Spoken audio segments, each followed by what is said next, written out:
pas besoin de me démontrer que t'es le plus fort, rien à prouver, mais ces montagnes à déplacer, aide-moi plutôt à les soulever.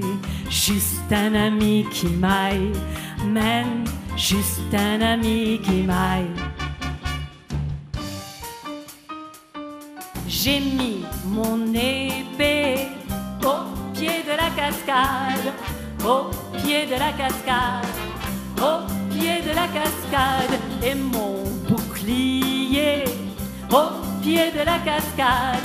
Elle nettoie tout encore.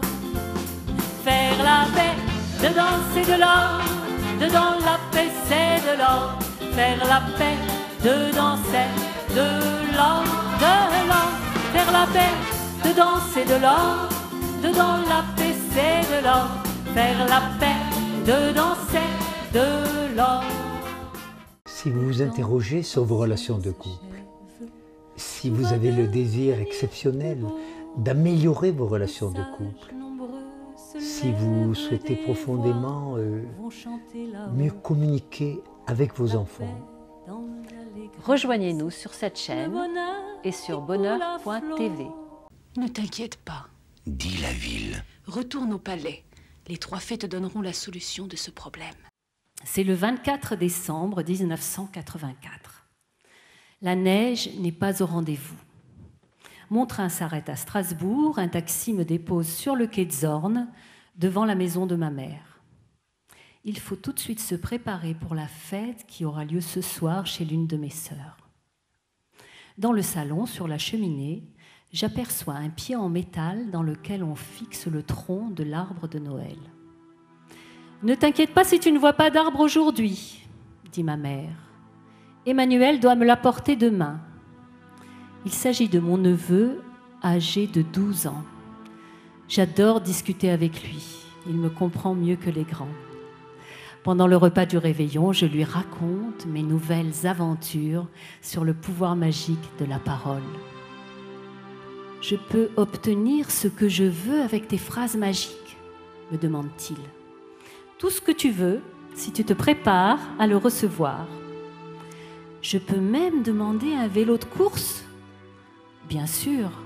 Alors fais-moi une phrase magique pour mon vélo. Donne-moi un papier, je te l'écris. » Et après je me lève et je m'en vais. Allez, va vite. Oui, parce que c'est dans 3 jours quand même. Alors, piano, là c'est... Attention avec les genoux. J'ai commencé hier, tu vois, mais je ne sais pas si ce sont les bons. Il faut que tu le fasses. Il faut que tu le fasses. J'avais filmé, donc j'avais Yanis là, et puis des fois j'avais un morceau d'épaule de... Voilà. Mais pas toujours, et puis par moment, je trouvais ça bien d'ailleurs, mais bon après peut-être que ça ne plaira pas. Regarde, on a du rose, avec du noir. On va s'en servir pour le col. Mais oui, c'est pour ça, je l'ai amené ou alors il y a ça. Quand on a 40 ans de chansons, des dizaines d'albums, des DVD, de la filmographie, ça doit vous faire plaisir ce côté ambiance. J'ai fait les comptes il y a pas très longtemps et quand j'ai vu qu'il y avait 10 films, je ne sais plus combien d'albums, peut-être 25 peut-être, je ne sais pas exactement, mais c'est ça, c'est autour de ce chiffre-là. Et puis, et les livres aussi, une dizaine de livres, voilà. Je me suis dit, c'est pas mal, nous avons bien travaillé. Vous avez bien travaillé quand même quand on est à la tête d'un best-seller qui s'appelle Paroles magiques, édité, réédité et qui a ouvert les portes à d'autres éditions. Je dirais que c'est pas plus que mal, c'est extraordinaire, hein, Hélène. C'est une drôle d'aventure bibliographique, tout ça, et filmographique aussi. Eh bien, les films sont venus plus tard. Hein. Oui. Le premier est sorti en 2010. Ces phrases qui ont changé ma vie, comme le bouquin. Oui, on est ici, qu'on va parler tout de suite. Ces phrases qui ont changé ma vie en film retracent, c'est un docu-fiction, et ça retrace Paroles magiques. Tandis que ces phrases qui ont changé ma vie, il a été l'objet d'un autre film qui s'appelle Le chemin des merveilles. Je suis née à La Goulette Casino, pour ceux qui connaissent cet endroit. C'est le port de Tunis. C'est une toute petite ville à 10 km de Tunis, au bord de la mer, où j'ai passé toute mon enfance jusqu'à l'âge de 13 ans, et c'est un paradis, c'est un petit paradis. Et il y a un film que peut-être vous avez vu qui s'appelle Un été à la Goulette et qui raconte la vie là-bas et pourquoi c'est un petit paradis. En fait, les 3 communautés, juives, chrétiennes et musulmanes, vivent depuis toujours en parfaite harmonie là-bas. Moi, j'ai des souvenirs vraiment émerveillés de ce paradis terrestre. Et il n'y avait que 2 ombres à ce tableau idyllique, entre le soleil et la mer et le ciel toujours bleu. La première ombre, c'était les bruits de la guerre d'Algérie. Ça m'angoissait beaucoup quand j'étais petite, parce que je ne comprenais pas comment on pouvait vouloir détruire un tel paradis sur Terre, pourquoi les gens faisaient la guerre. Ça m'angoissait beaucoup, et je crois que ça angoisse beaucoup les enfants. Les enfants sont très sensibles à ça, le fait d'en parler simplement, du fait que ça peut... voilà, il y a cette menace-là. C'était quelque chose de très pesant. Et la deuxième ombre au tableau, c'était la misère dans certains quartiers, la misère de certaines familles, et surtout les petits-enfants qui avaient des mouches dans les yeux. Ça m'avait beaucoup choquée. Donc, vous savez, la Goulette, c'est un endroit où il fait très chaud. On y allait pendant les vacances d'été, pendant les 3 mois de vacances, et on nous obligeait à faire la sieste de 14h à 16h, parce que c'était trop chaud pour aller à la plage. Et évidemment, je n'avais pas sommeil, alors je me mettais quand même au lit pour faire plaisir à ma maman. Et j'imaginais que j'avais une baguette magique et que j'enlevais les mouches des enfants, dans les yeux des enfants, que je repeignais les façades qui étaient délabrées avec ma baguette magique, et surtout que j'éradiquais toute guerre.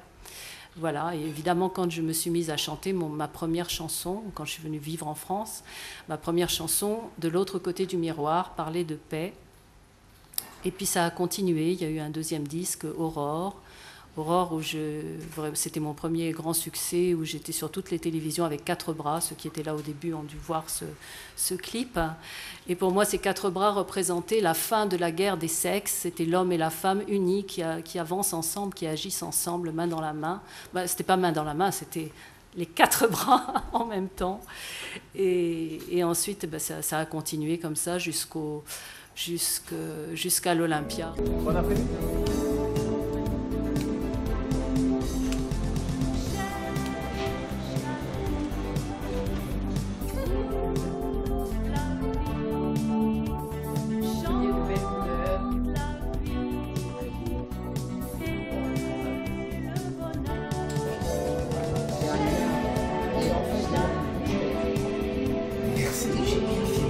Et oui. Merci à toi.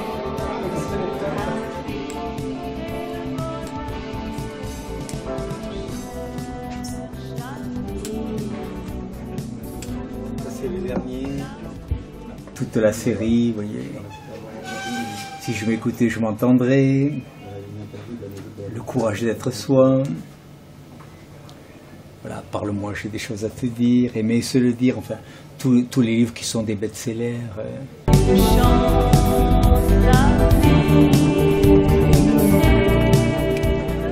Là, on a toute la déclinaison des ocres. Moi, en fait, j'ai découvert la puissance de la parole pour changer les circonstances, de l'affirmation positive des choses. C'est ce que je disais un petit peu avec la voix et la parole. Voilà. Donc ça, c'était en 1984 quand j'ai fait cette découverte, parce que je pensais à l'époque que penser positivement, ça suffisait. Mais non, ça ne suffit pas. C'est affirmer, c'est le dire. C'est le dire.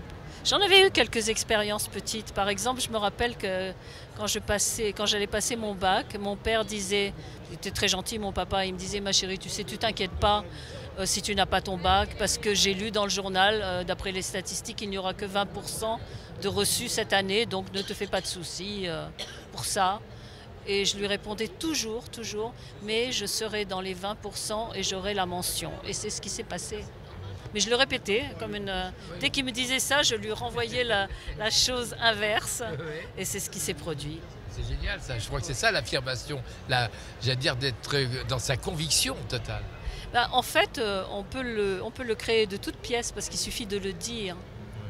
De l'affirmer, de s'en convaincre soi-même, quoi.